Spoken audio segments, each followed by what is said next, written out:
প্রত্যেক একটা পাতা ও একটা ভাগে একটা করে শসা ধরে আছে। এই শসা গাছটার বয়স 1.5 থেকে 2 মাস। হাই ভিউয়ার্স, আজ তোমাদের আমি শসা চাষ সম্পর্কে দেখাবো। আমি এই বাগানটাতে শসা চাষ করেছি। এই দেখো শসা ধরে আছে, এই শসা ধরে আছে, এই শসা ধরে আছে। এইগুলো কালকে কাটা যাবে। এইটা ছোট রয়েছে, এটা কাল হবে না, এটা পরশু রেডি হয়ে যাবে। এগুলো কেটে আমি ডাইরেক্ট মার্কেটে পাঠাই। এইগুলো সবই ছোট ছোট ফুল হয়ে আছে, এইগুলো ছোট ছোট, এগুলো স্ত্রী ফুল। এগুলো সব বড় হয়ে যায় এই রকম হবে। আর এইগুলো পুরুষ ফুল, এগুলো সব পুরুষ ফুল। প্রত্যেক একটা পাতা ও একটা ভাগে একটা করে শসা ধরে আছে। এই শসা গাছটার বয়স 1.5 থেকে 2 মাস। 1.5 মাসের থেকে ফল আবার স্টার্ট করেছে এবং আমি ফল কাটা শুরু করেছি। ডেলি এখান থেকে আমি 10-12 কিলো ফল কাটি এই জায়গাটা থেকে। আরও চারিদিকে ফল চাষ করেছি। গাছ যখন ছোট ছিল, শসা গাছে সার বিষ আমি খুব কম ইউজ করি, ন্যাচারাল প্রসেসে কিছু সার ইউজ করি। এইগুলো সব ছোট ছোট শসা ধরে আছে, এগুলো কিছুদিন পর কাটা যাবে।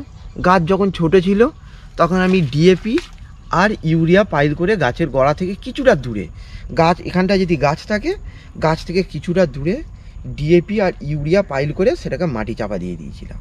দেওয়ার চলো তোমাদের দেখাই আমার শসা ভাড়ায় কীরকম ফলন ফলেছে।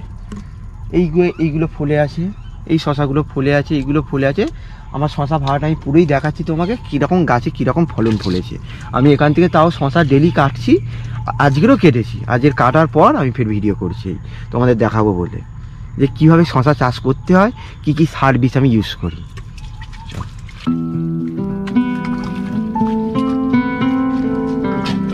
শসা হয়ে আছে, এখানটায় শসা ধরেছে, এখানটায় শসা ফুলেছে।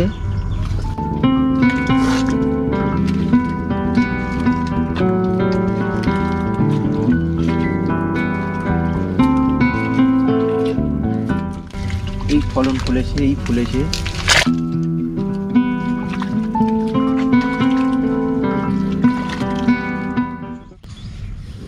গাছ যখন ছোট ছিল, আমি ছোটোবেলায় গাছের এই গোড়া শেকড় আছে এখানে, গাছের এই শেকড়, ছোটোবেলায় আমি এই শেকড়ের থেকে এতটা দূর থেকে ডিএপি আর ইউরিয়া পাইল করে গাছের গোড়ায় আর গোবর সার, কিছুটা গোবর সার চাপা দিয়ে দিয়েছিলাম।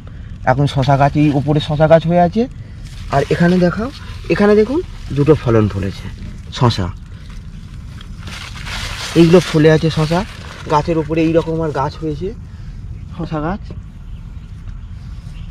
এগুলো সব শসা গাছ।